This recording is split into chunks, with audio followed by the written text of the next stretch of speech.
Welcome everybody to Pro Wrestling Wire Radio. Here on ProWrestlingWire.com, I have Doha Hathaway with me, the Punk Synister. What's going on? Not much, man. How you doing? I'm fantastic. Let's talk about the area that you're from. Where are you from? Okay, I'm from like central Louisiana. Okay. Not much around here, but a little bit of woods, a small little city. Yeah, really nothing. I mean, you have professional wrestling, right? I would assume. Yeah. We the promotion I worked for started up in 2021. I Okay. was part of the first class that went through there and trained with them and everything. So it was really good to have wrestling come back to this area. Let's talk about who trained you. Where did you train, and how did that whole thing come about? Okay, so I trained at the United Wrestling Entertainment Academy right here in Pineville, Louisiana, under a guy named Dapper Dan. He's a Okay. real big legend from Texas, Louisiana. He wrestled a lot for like Mid South and all over Texas and all over really Mexico, Korea, all kind of stuff like that. 30-year vet, so a lot of knowledge coming. That's awesome. That's awesome. What made you decide to get in the world of professional wrestling? Because I mean, that's a really rich area. I mean, at one point in the Southern Territory area was just gigantic, especially growing up in the 70s, 80s, and towards the 1990s, it fizzled out a little bit. Right. Yeah. So whenever I was younger, my younger cousin slash best friend came home one day. I think it was a Saturday. Um, he had went to Walmart, bought a wrestling duty, and when I was way younger, like 5, 6, I loved it. Like watching Sting and Ricky and Flair, all those guys, just on Right. VHS, and just fell in love with wrestling back then. Right. But I really fell out of it in my in between like 10 and 12, 8 and 12, Yeah. whatever. Yeah. Fell out of it. He came home one day. I would say I was probably about 13, 14. And this is back in 2007. He had came home with the new and improved Degeneration X. And he called me over to his house. I went over there. He's like, dude, you got to watch this. I'm like, wrestling? Really? And he put it on. And dude, I instantly just fell right back in love with it. Everything about it, just the comedy, the drama, everything. Like DX and Rated RKO drew me right back in. Um, One day we're out in the yard playing football, and he's a really hard kid to tackle. Like he does not like to go down. So I just decided to use his body weight against him. And as he's coming at me, he kind of tucks. So I just wrap my arm around him, hit him with a DDT. He goes down, and I pop back up. I'm like, that was freaking awesome. And ever since then, that's all we've done. It's just like we're gonna be wrestlers one day. Dude, that's cool. That's fun. Wrestling is a variety show, I believe, and it's something for everybody, right? Yes, exactly. Yeah. Yeah. Who so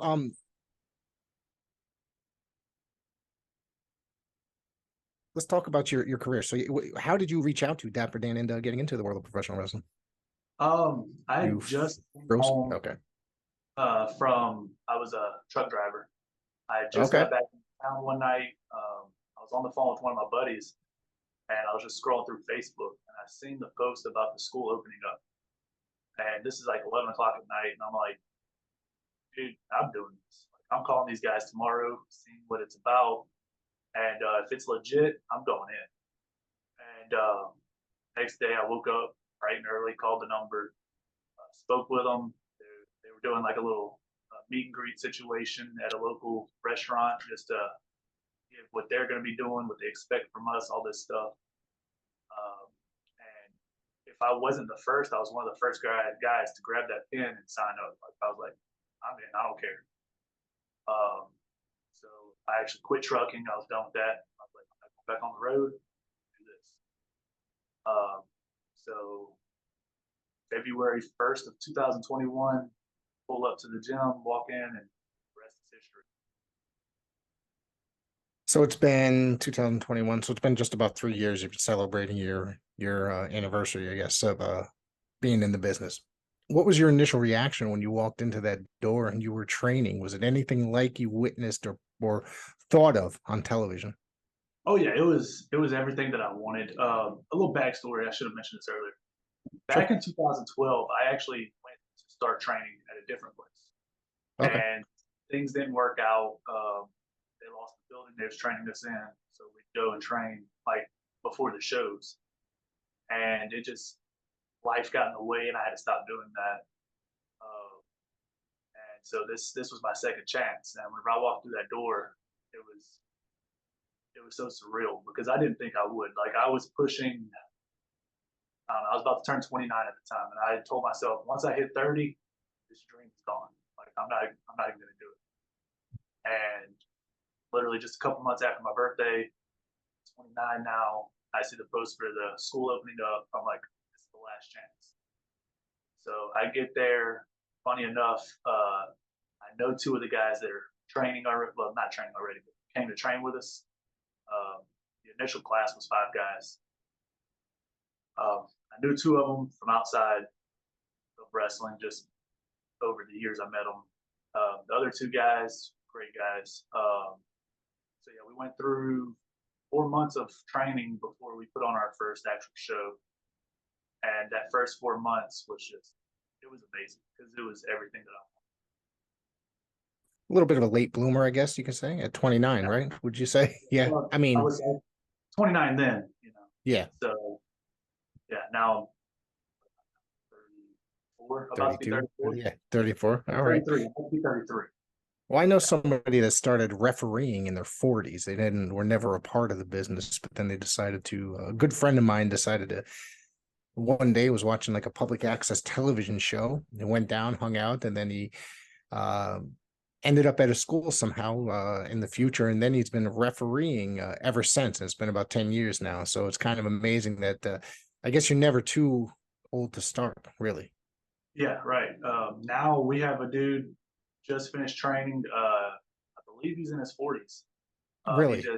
He's had like 2 or 3 matches now. He's doing pretty good. But yeah, like you said, it's really never too late to actually accomplish a dream. It's just you got to know what you're going to get out of it. Yeah. I mean, I never was never into the athletic side of it. I got into it through podcasting, and then through eventually podcasting led into me being commentary on for several different organizations. And now I'm just like I'm all over the place, and I absolutely love it. So it's been about 5 years for me. So, like I said, I'm going to be 50 next year. So, tell me about the Punk Sinister. How you came up with this gimmick? What's it about, and where it comes from, and all that fun stuff. Okay, so Punk Sinister was originally a kind of a inspired by Chucky Finster from the Rugrats. Okay, all right. I showed up to training one day in a Rugrats T-shirt with Chucky on it, and my trainer was like, "That's your gimmick right there. The red hair, the messy red hair, and all that." He was like, "Yeah, that's you." So I started out completely comedy gimmick, getting in the ring, tripping over the ropes before the match starts, all this funny stuff. Um, it was going pretty good, but like I kept telling him, I'm not a funny guy. Like, I don't do comedy. So I was like, I will try. I will give it everything I have, but the funny stuff just isn't me. All right. So I went with it for about a year, um, and just kept doing it. I had some off of one of them Facebook gear pages. I found these ugly green pants that looked like Chucky's pants, and got the red boots. I was wearing a blue T-shirt. I was all in with it. But I hit a ceiling with it. I couldn't do nothing else with it. I was like, I can't keep upping the funny because I can't come up with anything funny. So finally, once I hit the road, starting going to other territories and stuff, people was letting me be more serious with it. And I came home and I just kept going serious with it. And they never said anything about it. So I just kept going with it. Okay. Now I'm trying to get it to trying to unleash more of the sinister side of it. You got the name Punk Sinister. You need a little bit of sinister for that. You can't just be a funny guy.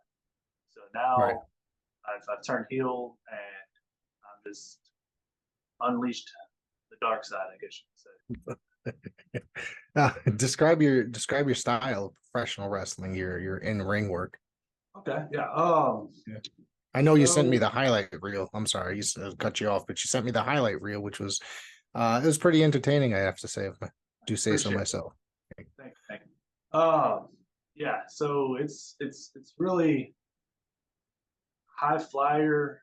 I like to do a lot of the flying stuff. You know, it gets me out of my shell because I'm scared of heights. So anytime that I climb to the top rope, I'm thinking, yeah, this is it. Um, but it usually turns out fine. I like to do the high flying stuff. I like to do. I'm not great at technical. I'm not gonna lie. Like that Daniel Bryan type of stuff, I'm not too great Right, at. right. But I do a little bit of it. Mostly just high flying and like striking and stuff like that. My finish is kind of like a one of them is a sit out spine buster, which I got from watching the new improved Generation X DVD like last year. I was watching it Mhm. again, and Lance Cade used to hit a sit out spine buster, Right. and like that was nice. I'm start doing that, and then eventually I just started using it as my finisher because uh, I was using the fisherman suplex first, and I was like, all right, time to move up. If I'm gonna go away from the funny, I'm doing a whole reboot. So I came up with the sit out spine buster, and then kind of like a meteora, but I don't come down with my knees. It's a double stomp to the shoulders. Okay. Um, so I got that from a guy in Oklahoma.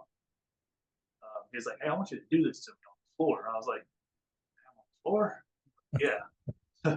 So I did it, and then I went back. I was like, "Hey, I'm gonna start using this as my move," and everybody was like, "No, you're not. Like, we're not taking that bump on the floor." I'm like, "All right, I'll do it in the ring then." Okay, yeah, we'll see how that goes. And it's been doing pretty good so far.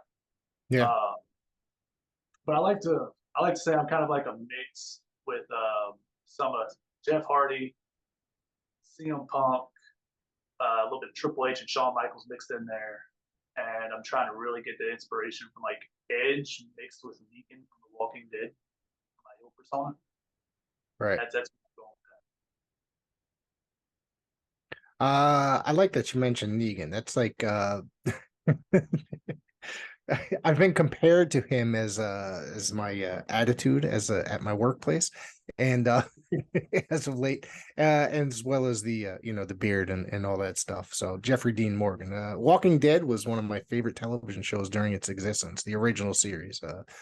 Yes, I don't think I ever missed an episode. Seriously, yeah, that's like whenever it started, I didn't think it was gonna be good. Like I was a huge zombie fan when I was a me too. kid. A TV show about zombie apocalypse. How far can they take that? And I didn't watch it until season three. Like I started on Netflix with season one when season three was coming out, and I just instantly fell in love with it. I was like, this is what I've been missing for the last few years. Yeah. Good job. But yeah, it's definitely probably top three TV shows of all time in my opinion. Yeah, and I don't ever really get addicted to a television show outside of watching professional wrestling. That's the truth. So, and I'm a movie guy mostly. My mom and I remember the first episode that aired. It was Night of the Living Dead. It aired right after that year, whatever the first year was, and my wife at the time took my children trick or treating, and my mom was in poor health, so I stayed home to hang around with her to make sure she was okay. And Night of the Living Dead we watched every Halloween. So, and then that aired right after, and I was instantly hooked. Like I'm a huge zombie fan, and that was just like a whole, take that George Romero world, and that was like a whole like adventure into something different as well, and it lasted almost what 10 years, but there's a couple different spin-offs as well. Yeah, 10 years now. The three or four spinoffs they got going, so Yeah. it's really good. Like Yeah. I'm one of the people that I've never lost interest in. Like a lot of people are like, oh, they lost me at this point. And I'm like, I think that was some great stuff. Like um a lot of there's people many think that this. I'm sorry, go ahead. A lot of people think during the Whispers Yeah. saga, like it it was really slow and boring. I'm like, that was perfect storytelling. Like I'm a sucker for storytelling, which is also another reason I'm into wrestling so much. And perfect storytelling. There's times I was bored with it, but I didn't stop watching it. You know what I mean? I Right. was just like, man, there's just like this episode really bites the big one, but then there's just like, and then the next episode would be just like beginning to end, like a, I guess, an action packed episode, whatever. But there's plenty of times where I was just like, I kind of want to give up, and I wouldn't say I gave up, during COVID. It's just I had gotten involved in, I got involved in wrestling, and that was during, you know, in radio. I relaunched like my radio career, I guess you can say, in that. So I didn't really have time to watch it. And then eventually I went back and watched the final season, and it delivers, it delivers. And now I'm just I started watching the Daryl Dixon series, and I'm not completely hooked on that, but I'm still giving it a try. Yeah, yeah. Just give it a shot. It gets a few exciting moments. It's definitely one of the slower Yeah. series. Um, that's like the new one with Rick and Michonne. That one's kind of slow, but it's got its payoff. Um, Right. I have not watched the one with Negan and Maggie. I started it, but I never finished. So I Yeah, definitely not yet.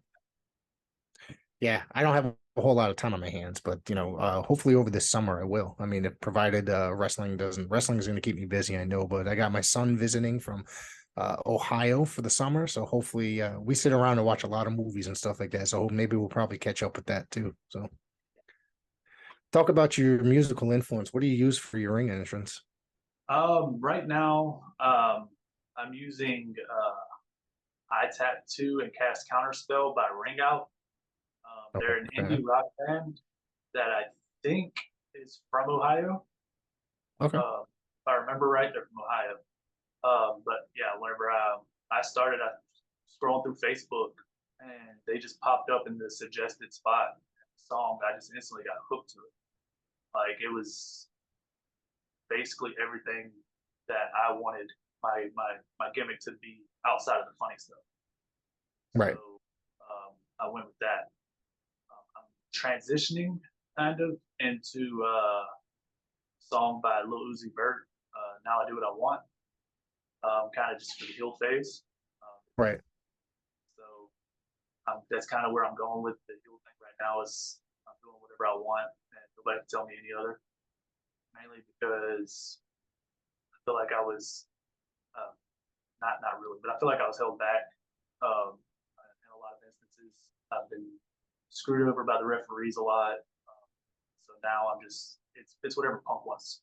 It's not what the referees want. It's not what the promoter wants. It's what Punk wants. So you're taking over. You're taking control of the situation. That's it. That's exactly what I'm doing.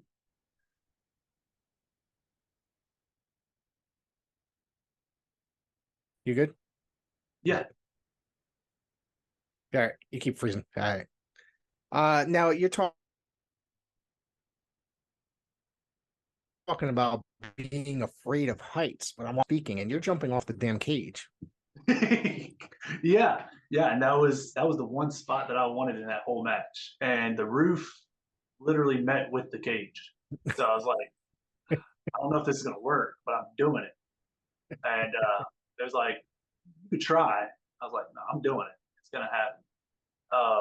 But that's the thing with wrestling. Before wrestling, I was a shy, didn't talk, very antisocial, Yeah. and um, scared of heights. Like couldn't get me on the roof. Like I wouldn't get on a ladder 8 feet in there. Like screw that. Right.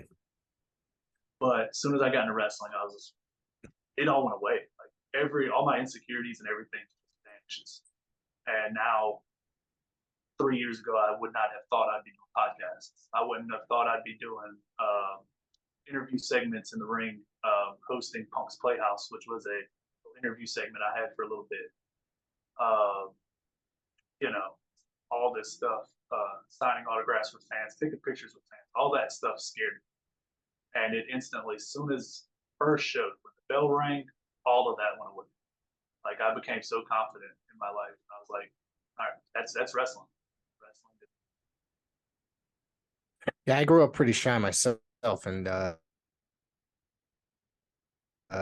wasn't very interactive. And then I started doing this, doing like 10, 15-minute shows. And as time went on, I started growing a little bit more, and people started to know me. And then I started covering local shows, and then it just kind of helped a lot. You know what I mean? Getting involved this much in professional wrestling. It's amazing how that could really do that to you and help you socially, I guess, because it's helped me drastically. Oh yeah, yeah. Like Yeah. even So, at go go ahead. ahead. Sorry. Oh, Go ahead. I I'm was just sorry. I gonna was, say yeah. you're good. Like even at the gym now, when the new guys come through and they're all shy and quiet and all that, I tell them it's gonna knock that right out of them. You're not gonna be the shy, scared kid no more. All right, you're gonna be confident. You're gonna look good doing everything you do. Just give this 110%, and it's gonna pay off.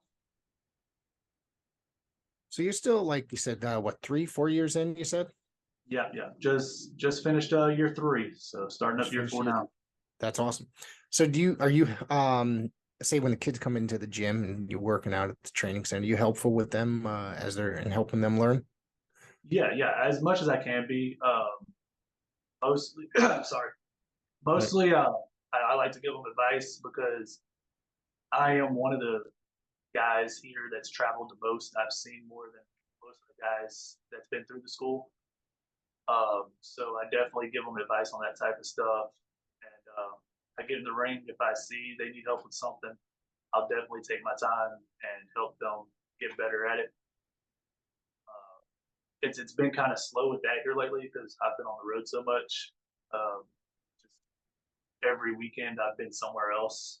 This is actually the first month that I've had off of wrestling in a while.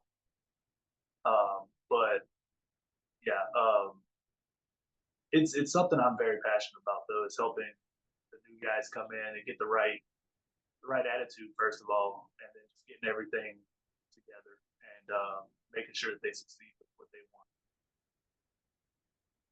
Yeah. So you're traveling, like you said, every weekend. This is all wrestling. Yes, yes. Yeah.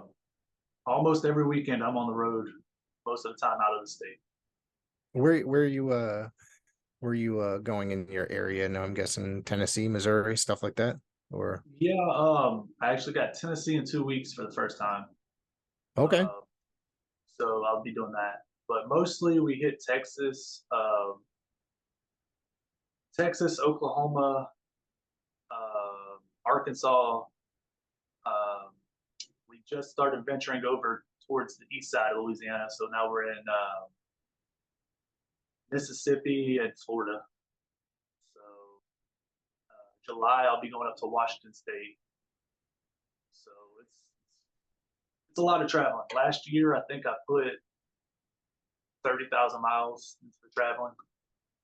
Damn, that's a lot. Yeah, yeah. So what do you think about riding out a lot of the states? What are the crowds like in different areas? Um, Crowds, man. Oklahoma crowds are amazing. Like they're Yeah. always loud.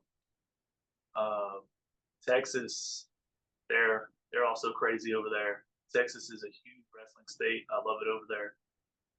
Um, Arkansas is hit or miss. Sometimes Yeah. you get a crowd. We've had shows where we had zero people. So Arkansas is very very hit or miss. Mississippi is also hit or miss. It's not a real big wrestling area where I've been. Like I haven't been all over the state. The two spots I have, um, they just don't seem like they're really interested. But hopefully that changes. Yeah. I mean, so what's the largest crowd you worked in out there?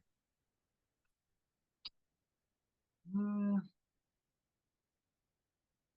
on record, it would be in Alexandria, Louisiana. We had a little bit over 1,000. Um, but we also did last summer. Me and my tag partner went up to Beaumont and we worked the Margarita Taco Festival. Okay. Um, and that was I mean, it's a festival. Nobody pays for the wrestling; they pay for the festival. But the crowd Yeah. for the show was pretty big. They just don't have it recorded, so we don't know what it was. But it was Yeah. pretty It's big. just yeah. We have Taco Fest around here every year, and there's always some sort of wrestling involved. There's a circuit where there's wrestling involved. A lot of food, have a little fun, and then check out some wrestling a little bit on the side. I take my kids, and it's my 8-year-old son enjoys it.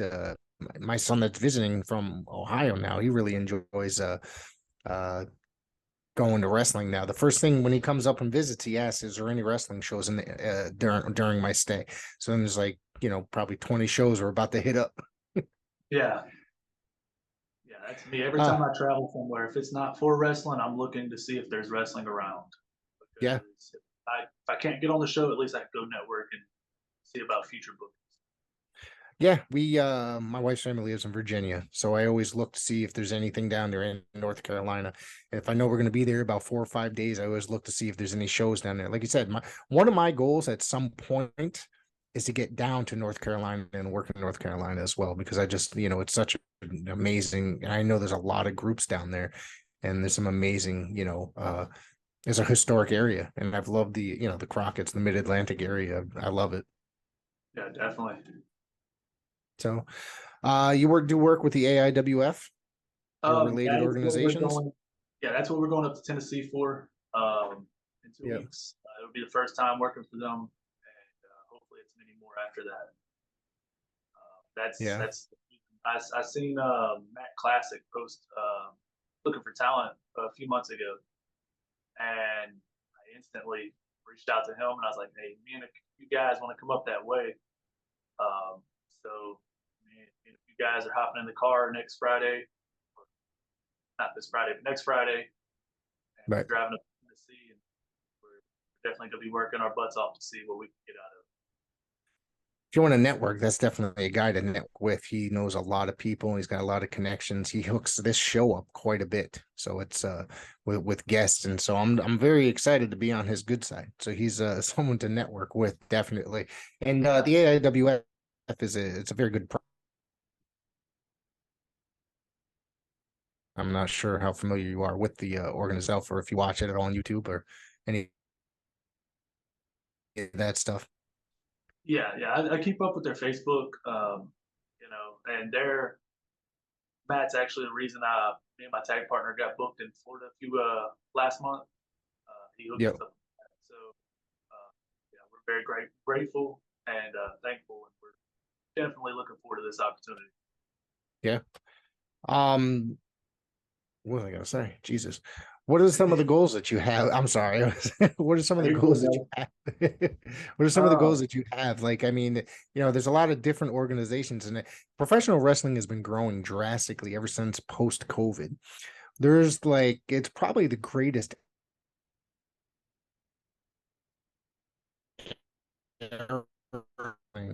ever to exist, really. I mean, and I absolutely loved everything that was on, but now there's more TV. There's wrestling on every single day, multiple channels every single day.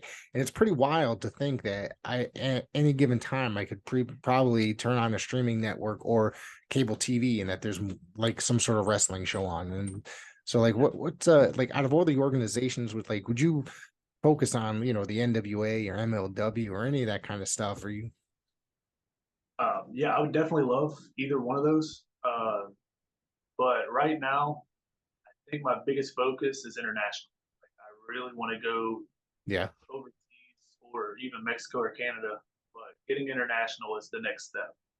Um, that's I'm I'm I'm one of them realistic guys. Whenever it's this, like we said earlier, I started at 29. hmm Getting signed is gonna be kind of difficult for that, and because of my size, I'm not a really big dude. right. So one of the maybe if I'm lucky, get AEW, WWE, freaking Yeah. fantastic. But I'm not holding my breath on it. So my biggest goal is international. I'd go to Japan, Mexico, Canada, even Hawaii. I'd count Hawaii as international because it's way out there in the ocean. Yeah. Yeah. But but yeah, after international, I want to do this for as many years as my body will let me. Uh, Getting signed, like I said, would be great, but it's not really a huge goal. It's a goal in the back of my mind. Like, I want it, Yeah. but I'm gonna focus on what I know I can do, and hmm that's I'm gonna keep going for the next 10, 20, 30 years if I can. And if I So get signed, you're I being get signed. realistic. Yes, Yeah, yes. you're being realistic. So, and that's not, I know, and it's no offense to anybody that's listening to this, that I understand that a lot of people just automatically, some people, I shouldn't say a lot of people, some people think that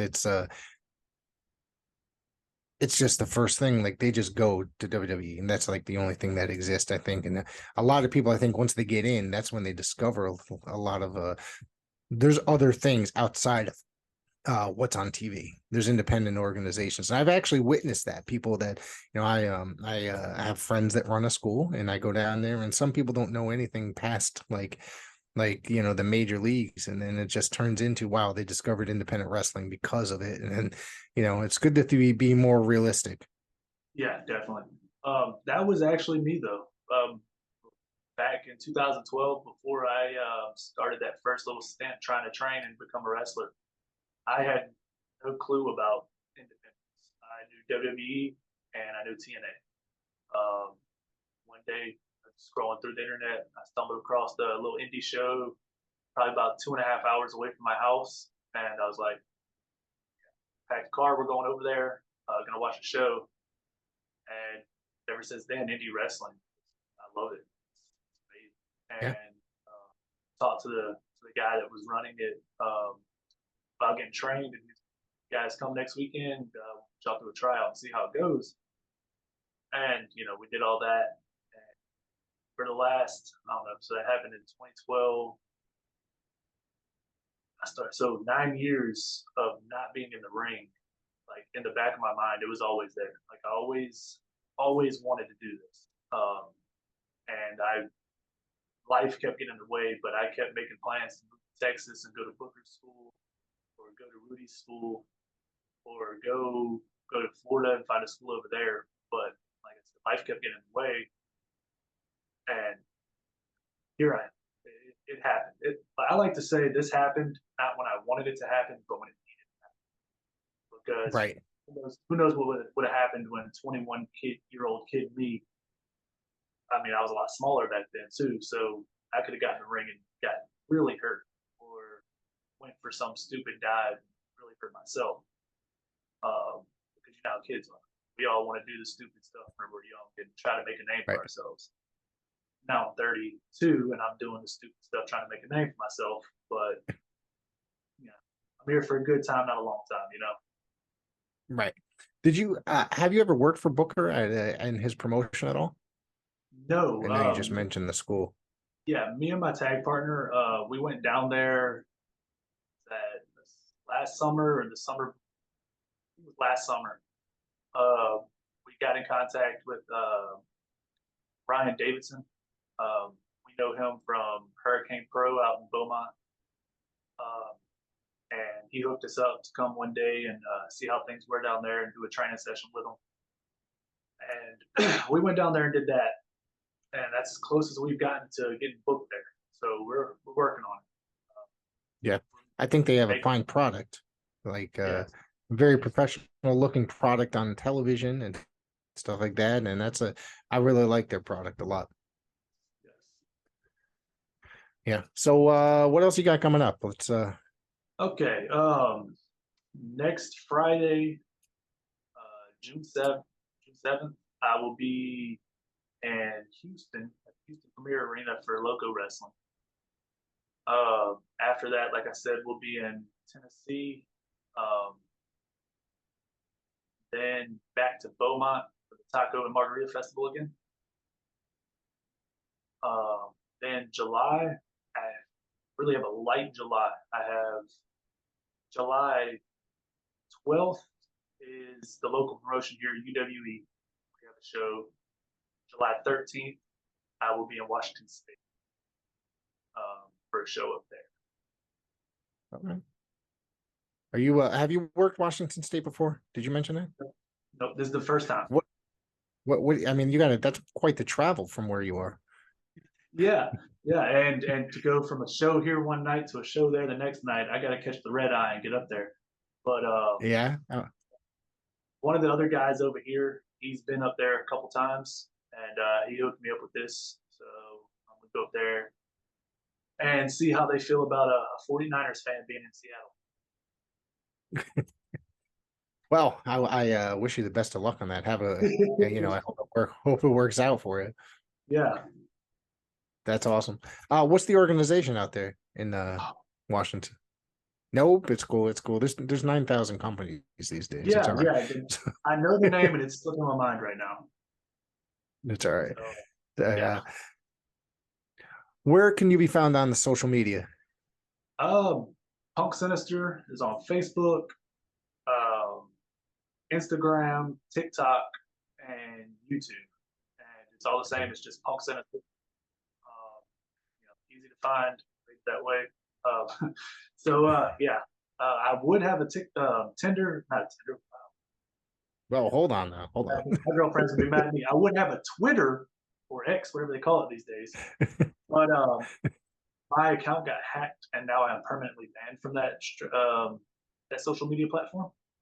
Wow. So yeah, I will not have a Twitter or X. Not gonna happen, just because somebody hacked me, and now I can't get it again. Yeah, I know. I had as well, but I want to thank you for joining me today. This has been a pleasure, and I hope that you can come back. I appreciate it, man. I would love to come back.